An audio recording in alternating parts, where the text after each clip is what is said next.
ನಮಸ್ಕಾರ. 24x7 ಕರ್ನಾಟಕ.com ಸ್ವಾಗತ ಸುಸ್ವಾಗತ. ನಾವಿವಾಗ ಭೇಟಿಯಾಗಲು ಬಂದಿರೋದು ಉಡುಪಿ ಜಿಲ್ಲೆಯ ಉಡುಪಿ ತಾಲೂಕಿನ ಮಣಿಪುರ ಗ್ರಾಮ ಪಂಚಾಯಿತಿಯ ಸದಸ್ಯರನ್ನು. ಬನ್ನಿ ಅವ್ರ ಜೊತೆ ಒಂದು 2 ನಿಮಿಷ ಸಂದರ್ಶನ. ಸರ್ ನಮಸ್ತೆ ಸರ್. ಸರ್ ತಮ್ಮ ಹೆಸರು ಸರ್? ಜಾನ್ ಚಿಕ್ವೇರ ಅಂತ. ಸರ್ ತಾವು ಯಾವ ಗ್ರಾಮ ಪಂಚಾಯಿತಿಯಿಂದ ಆಯ್ಕೆ? ಮಣಿಪುರ ಗ್ರಾಮ ಪಂಚಾಯತಿ. ಮಣಿಪುರ ಗ್ರಾಮ ಪಂಚಾಯಿತಿ ಇದೇ ಫಸ್ಟ್ ಟೈಮಾ ಸರ್ ಎಲೆಕ್ಷನ್? First time. ಹೇಗೆ ಅನ್ನಿಸ್ತಾ ಇದೆ ಸರ್ ಪಾಲಿಟಿಕ್ಸ್? ಫಸ್ಟ್ ಟೈಮ್ ನಿಂತು ಗೆದ್ದಿದ್ದೀರಾ? ಪಾಲಿಟಿಕ್ಸ್ ಅಂತ ಹೇಳಿದರೆ ಅದೇ ಅನುಭವ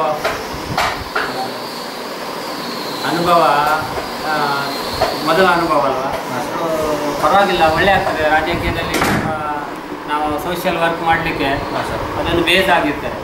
ಜನಗಳ ಸೇವೆ ಮಾಡುವಂಥ ಬೇಸ್ ಮೆಂಬರ್ ಆಗಿರೋದು ಜಾಸ್ತಿ, ಮತ್ತು ಜನಗಳ ಕಾಂಟ್ಯಾಕ್ಟ್ ಜಾಸ್ತಿ ಆಗ್ತದೆ, ಮತ್ತು ಎಲ್ಲ ಪರಿಚಯ ಜಾಸ್ತಿ ಇರ್ತಾರೆ. ಮತ್ತು ನಾವು ಸೊಸೈಟಿಯಲ್ಲಿ ಒಂದು ಯಾವುದು ಕೆಲಸ ಮಾಡುವಾಗ ಇಲ್ಲಿ ಮೆಂಬರ್ ಆದ್ದರಿಂದ ಎಕ್ಸ್ಟ್ರಾ ಒಂದು ಬೆನಿಫಿಟ್ ಇದೆ. ಅಲ್ಲಿ ಒಂದು ಜನ ಸೇವೆ ಮಾಡಬೇಕು ಅಂತ ಹೇಳಿ ರಾಜಕೀಯ ಬಂದಿದ್ದೀವಿ. ಖಂಡಿತ. ಸರ್ ನಿಮ್ಮ ಕೆಲಸ ಸರ್? ನಾನು ಬಿಸ್ನೆಸ್ ಮ್ಯಾನ್. ಸರ್ ಒಬ್ಬ ಬಿಸ್ನೆಸ್ ಮ್ಯಾನ್ ಆಗಿದ್ದು ರಾಜಕೀಯಕ್ಕೆ ಬರೋದಕ್ಕೆ ಮೇನ್ ಇನ್ಸ್ಪಿರೇಷನ್ ಏನು ಸರ್? ಸ್ಫೂರ್ತಿ ರಾಜಕೀಯದಲ್ಲಿ ಅಂತ ಹೇಳಿದರೆ ನಾವು ಎಲ್ಲಿ ಗುರುತಿಸ್ಕೊಳ್ಬೇಕಾದ್ರೆ ರಾಜಕೀಯಕ್ಕೆ ಹೋದರೆ ಮಾತ್ರ ಸ್ವಲ್ಪ ಜಾಸ್ತಿ ಗುರುತಿಸುವಿಕೆ ಆಗ್ತದೆ, ಜನರ ಒಡನಾಟ ಜಾಸ್ತಿ ಆಗ್ತದೆ, ಮತ್ತು ರಾಜಕೀಯದಲ್ಲಿ ಎಲ್ಲ ಜನರ ಪರಿಚಯ ಆಗ್ತದೆ ಜಾಸ್ತಿಯಾಗಿ. ಯಾವ ನಮ್ಮ ಇಲಾಖೆಯಿಂದ ಎಂತೆಂಥ ಕೆಲಸಗಳು ಆಗ್ತಾವಂತೇಳಿ ರಾಜಕೀಯಕ್ಕೆ ಬಂದರೆ ಮಾತ್ರ ಗೊತ್ತಾಗುತ್ತೆ. ಇಲ್ಲಂದರೆ ಅನುಭವ ಜಾಸ್ತಿ ಇರುವುದಿಲ್ಲ. ಒಟ್ಟಿನಲ್ಲಿ ಒಂದು ಜನ ಸೇವೆ ಮಾಡಬೇಕು, ಜನರಿಗೆ ಏನಾದರೂ ಒಂದು ಒಳ್ಳೆಯ ಅಭಿವೃದ್ಧಿ ಕೆಲಸಗಳನ್ನು ಗ್ರಾಮ ಅಭಿವೃದ್ಧಿ ಮಾಡಬೇಕು ಮಾಡಿ ರಾಜಕೀಯಕ್ಕೆ ಓಕೆ ಸರ್. ಈಗ ನೀವು ಗೆದ್ದು 4 ವರ್ಷ ಅಧಿಕಾರಗಳಾಗಿದೆ ಸರ್. ಈ 4 ವರ್ಷ ಅಧಿಕಾರ ಅವಧಿಯಲ್ಲಿ ನೀವೇನೆಲ್ಲ ಅಭಿವೃದ್ಧಿ ಕೆಲಸಗಳನ್ನೆಲ್ಲ ಮಾಡಿಸಿದ್ದೀವಿ? 4 ವರ್ಷದಲ್ಲಿ ನಾವು ಒಂದು ನಮ್ಮ ವಾರ್ಡಿನಲ್ಲಿ ರೋಡಿಗೆ ಕಾಂಕ್ರೀಟೀಕರಣ ಮಾಡಿಸಿದ್ದೇವೆ, ಮತ್ತು ಒಂದು ಬ್ರಿಡ್ಜ್, ಕಾಲು ಸಂಕ, ಮತ್ತು ನೀರು ಹೋಗುವ ರೋಡ್ ಈ ವ್ಯವಸಾಯಕ್ಕೆ ನಮ್ಮ ವಾರ್ಡಿನ ಜನರಿಗೆ ಅದೊಂದು ಹೆಚ್ಚು ಕಡಿಮೆ ಒಂದು 60,000 ಕೈಯಲ್ಲಿ ಹಾಕಿ ನಾನು ಕೆಲಸ ಮಾಡಿದ್ದೇನೆ. ಪಂಚಾಯತಿ ಬಿಟ್ಟು, ಪಂಚಾಯತ್ ಅನುದಾನ ಬಿಟ್ಟು 60,000 ನಮ್ಮ ಕೈಯಲ್ಲಿ ಹೋಗಿದೆ ಅದು. ಮತ್ತು ಹೆಚ್ಚಾಗಿ ನಮ್ಮ ಗ್ರಾಮದಲ್ಲಿ ನೀರಿನ ಇದು ಸಮರ್ಪಕವಾಗಿ ಬಳಕೆ ಆಗುವುದಿಲ್ಲ, ವ್ಯವಸ್ಥೆ ಇಲ್ಲ ನೀರಿದ್ದು. ಈಗ ಮೊನ್ನೆ ನಾವು ಶಾಸಕರಿಗೆ ಮತ್ತು ನಮ್ಮ ನಗರಾಭಿವೃದ್ಧಿ ಸಚಿವರಿಗೆ ನಾವು ಒಂದು ಮನವಿ ಕೊಟ್ಟು ಅವರೊಂದು 15 ಲಕ್ಷದ ಭರವಸೆ ನೀಡಿದ್ದಾರೆ. ಶುದ್ಧೀಕರಿಸಿದ ನೀರನ್ನು ನಾವು ಗ್ರಾಮಕ್ಕೆ ಕೊಡುವುದಂತೇಳಿ ಆ ಶುದ್ಧೀಕರಣ ಘಟಕವನ್ನು ನಾವು ಈಗ ಮಾಡುವ ನಿಟ್ಟಿನಲ್ಲಿ ಕೆಲಸಗಳು ನಡೀತಾ ಇದೆ.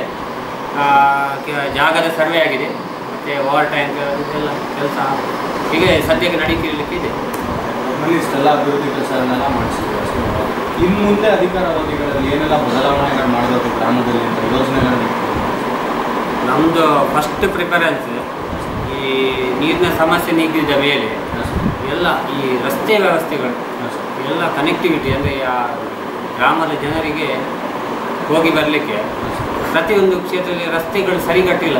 ಅಂದರೆ ಕೆಲವರು ಕಾಲು ದಾರಿಯಲ್ಲಿ ಹೋಗಿರ್ಬೋದು, ಅಂಥ ಒಂದು ವ್ಯವಸ್ಥೆಯಲ್ಲಿ ರಸ್ತೆಯದ್ದು ಒಂದು ಆಗುವ ಇದಿದ್ದರೆ ಒಂದು ಅವರಿಗೆ ಚಾನ್ಸಸ್, ಅಂದರೆ ರಸ್ತೆ ಮಾಡುವ ಒಂದು ಏನು ಹೇಳ್ತಾರೆ ನಾವು ಆ ಚಾನ್ಸ್ ಇದ್ದರೆ ನಾವು ಅದನ್ನು ವ್ಯವಸ್ಥೆ ಮಾಡಿ ಜನರಿಗೆ ರಸ್ತೆಯ ಒಂದು ವ್ಯವಸ್ಥೆಯನ್ನು ಕಲ್ಪಿಸಬೇಕಂತ ಹೇಳಿದೆ. ಹೆಚ್ಚಿನ ಜನರಿಗೆ ಇಲ್ಲಿ ಟ್ರಾನ್ಸ್ಪೋರ್ಟ್ ಅಂದರೆ ಸಾಗಾಟಕ್ಕೆ, ವ್ಯವಸಾಯ ಕೆಲಸಕ್ಕೆ ಆಗಿರ್ಬೋದು, ಯಾವುದೇ ಒಂದು ರಸ್ತೆ ಸರಿಗಟ್ಟಿದ್ದರೆ ಜನಸಂಪರ್ಕ ಮತ್ತು ಜನರಿಗೆ ತುಂಬ ಉಪಯುಕ್ತ ಆಗ್ತದೆ. ಇಲ್ಲಂದರೆ ವಾಹನಗಳು ದೂರದಲ್ಲಿ ನಿಂತಿದ್ದರೆ ಸಾಗಾಟಕ್ಕೆ ತುಂಬ ಕಷ್ಟ. ಇಲ್ಲಿ ವ್ಯವಸಾಯದ ಹೆಚ್ಚಿನ ಮನೆಗಳಿವೆ, ವ್ಯವಸಾಯ ಕುಟುಂಬಗಳು ಜಾಸ್ತಿ, ಅವರಿಗೆ ರಸ್ತೆ ಸಂಪರ್ಕ ಇದ್ದರೆ ಎಲ್ಲ ಅವರ ಕೆಲಸಕ್ಕೆ ತುಂಬ ಉಪಯುಕ್ತ ಆಗ್ತದೆ. ಒಂದು ಎರಡನೇದಾಗಿ ವಿದ್ಯುತ್ ಶಕ್ತಿ ಸರಿಯಾಗಿ ಇದೆ, ಆದರೆ ಸ್ಟ್ರೀಟ್ ಲೈಟ್, ನೀರು, ಇದು 3 ಪ್ರಮುಖ ಇದನ್ನು ನಾವು ವ್ಯವಸ್ಥೆ ಮಾಡಿದರೆ ಮತ್ತೆಲ್ಲ ಜನಗಳು ತಾನೇ ಎಲ್ಲ ಅವರಿಗೆ ಗೊತ್ತಿರ್ತದೆ.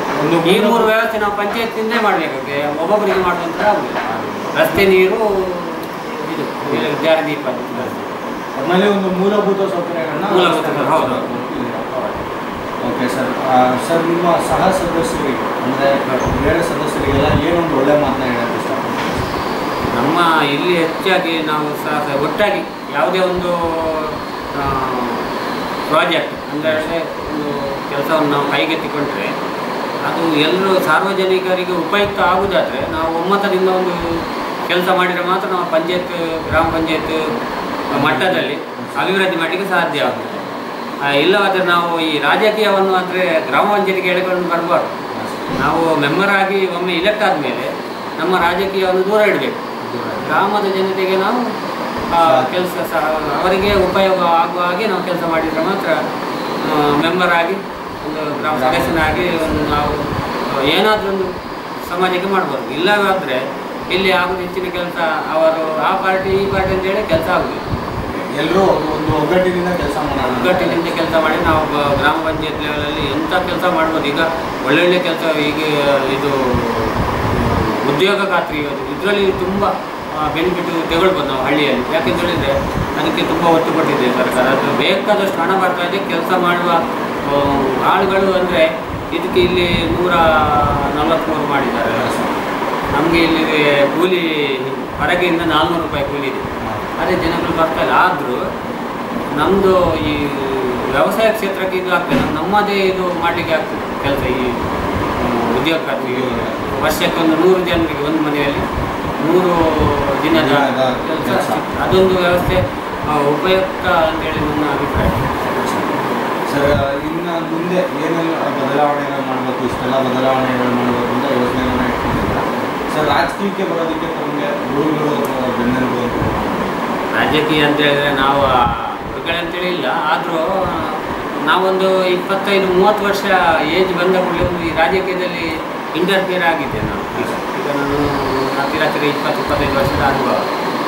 ಆದರೆ ನಾವು ಹೆಚ್ಚು ಮುಂದೆ ಹೋಗಲಿಲ್ಲ. ಒಂದು ಪಕ್ಷದಲ್ಲಿ ಏನಾದರೂ ಇಲೆಕ್ಷನ್ ಬರುವಾಗ ಸ್ವಲ್ಪ ಕೆಲಸ ಮಾಡೋದು ಅಷ್ಟೇ, ಸಪೋರ್ಟ್ ಮಾಡೋದು ಮತ್ತು ಪಬ್ಲಿಸಿಟಿಗೆ ಹೋಗೋದು ಅಷ್ಟೇ ಬಿಟ್ಟರೆ ಬೇರೆ ಯಾವ ವಿಚಾರದಲ್ಲಿ ನಾವು ಹೋಗಲಿಲ್ಲ ಇಷ್ಟರವರೆಗೆ. ಆದರೂ ಅದು ಬೇಕಾಗ್ತದೆ ಮನುಷ್ಯನಿಗೆ. ರಾಜಕೀಯ ಒಂದು ಪಾರ್ಟ್ ಅದು ಯಾವುದಾದ್ರೂ.